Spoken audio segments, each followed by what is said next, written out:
The Ross L. Oliver Award recognizes the member who has made outstanding contributions to the groundwater industry. Please join me in congratulating a very good friend and a real believer in NGWA, Richard Laton, Ph.D., Pg, Chg, CPG.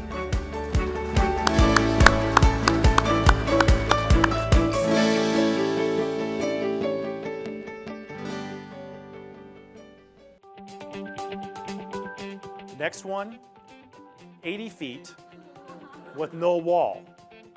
It's because it was an overhang. So it was where a spring came out and eroded away everything. There's overhanging rock.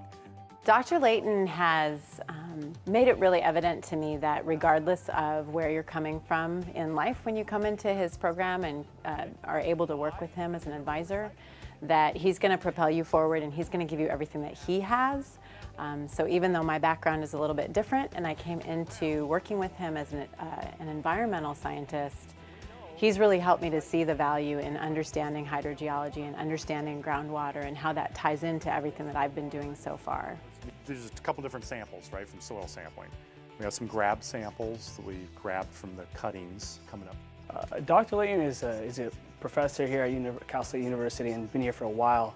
And I think that being able to balance an industrial career as long as his academic career and be able to be involved in an association like the National Groundwater Association is something that's pretty difficult. And of course these you could pump and actually see the flow lines coming up inside of it. I believe he's deserving for the highest award in the National Groundwater Association because he's a wonderful teacher with a lot of passion who teaches us to also be passionate about hydrogeology. Absolutely, by closing up. The other thing that's been coming up is you know, we're talking about... He knows what he's talking about when he's telling me about how it's applicable to the real world, and not just for geology, in politics, in how, you know, water quality, everything like that. It's just, he's very knowledgeable about the entire field, not just about the specifics of hydrogeology. I would say he has definitely inspired me to want to help in that, or at least draw attention to the fact that we are doing better than we used to be, but there's still a long way to go. And that allows you to measure from the top of the well down to where it hits water.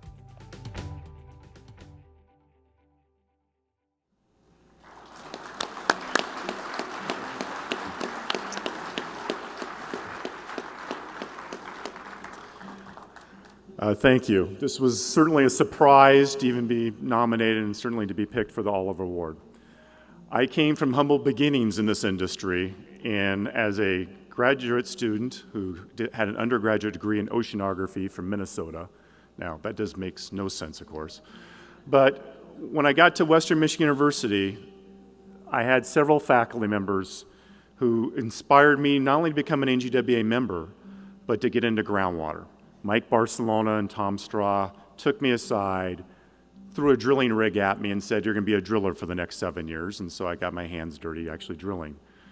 But the people that I met at NGWA over the last 20-some years have not only inspired me to continue to study groundwater, to learn, but they were my mentors. The Carl Masons, the Don Barons, the Jack Hendricks. I've learned from these giants of our industry more than I could ever imagine that I could give back. But in saying that, what keeps me moving forward have been the students, have been the projects that have challenged me, the projects which I've had to do more investigation to stretch my knowledge and to learn more. And that, I believe, is something that should be strived for. And NGWA as a whole allows all of us, if we come together from all divisions, which I've worked in all divisions one time or another, to really solve those problems. We can tackle the problems in groundwater as we move forward, including the droughts that we see happening in California. So with this award, I really thank everybody. Thank you.